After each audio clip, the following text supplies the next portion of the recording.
It is so important for us to develop the ability to see the victory before the victory comes, to go through the hardships, to go through those moments of difficulties, but yet we know that something better is coming. We can see that something better is coming.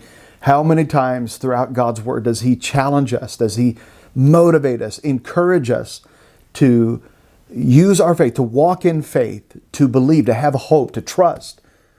And again, on this Holy Thursday, because Jesus is revealing some incredible truths to His disciples before His death. He's revealing, one, the commandment of loving God and loving people, to be servants by washing their feet.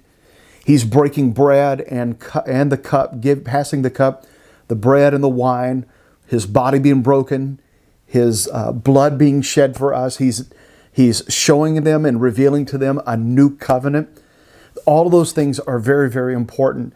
And each one of them reveal powerful truths. But I want you to see something today, just one statement that Jesus says to His disciples in Luke chapter 22 and verse 15. This statement stood out to me, and it just resonated with me of what Jesus was feeling and what was He saying and what was He trying to share with His disciples. What was He saying to them? He says to them, He goes, I have eagerly desired to share this Passover meal with you before I suffer. I have eagerly desired. Man, if you look at the Greek word of eagerly desired, there was a deep passion. It probably stayed with Him for weeks and weeks, because He knew on the eve of His death, His crucifixion, He was going to share one more Passover meal with them.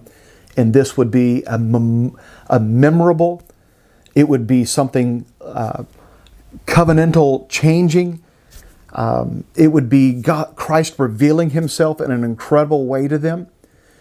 He would bring perfect and completion to this covenant, and He's sharing this Passover meal with him. Now, think back for a moment. Why would He eagerly desire to share this Passover meal on the eve of His death, before He suffers? Less than 24 hours, He's going to be arrested, He's going to be beaten, and He's going to be crucified.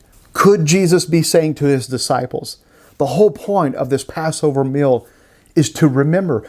Think back of the first Passover. It was in Exodus where God said, the death angel is going to come. It was the last plague. It was the 10th plague.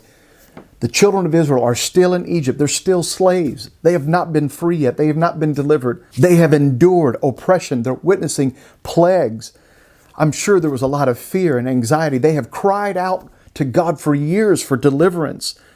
But God says, I want you to do these things very specifically, and we're going to call it the Passover meal. And you're going to share this meal. You're going to sacrifice a lamb. You're going to take its blood and put it on the doorways of your home. And when the death angel comes to your home, if he sees the blood on the doorway, he will pass over you.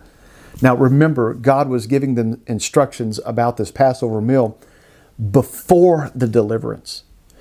And He says to them, I want you to celebrate. I want you to have this meal, this Passover meal, and pass it on from generation to generation, because I want you to talk about the stories of how I delivered you. When you were oppressed, when you were crying out for deliverance, when there was unknowns going on around you, there were hardships around you, that I delivered you from slavery. I delivered you from the death angel.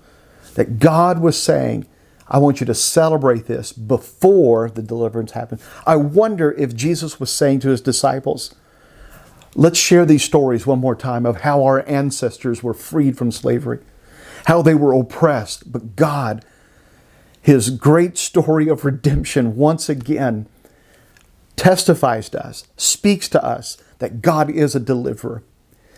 And right before I suffer, can I share this one last meal with you?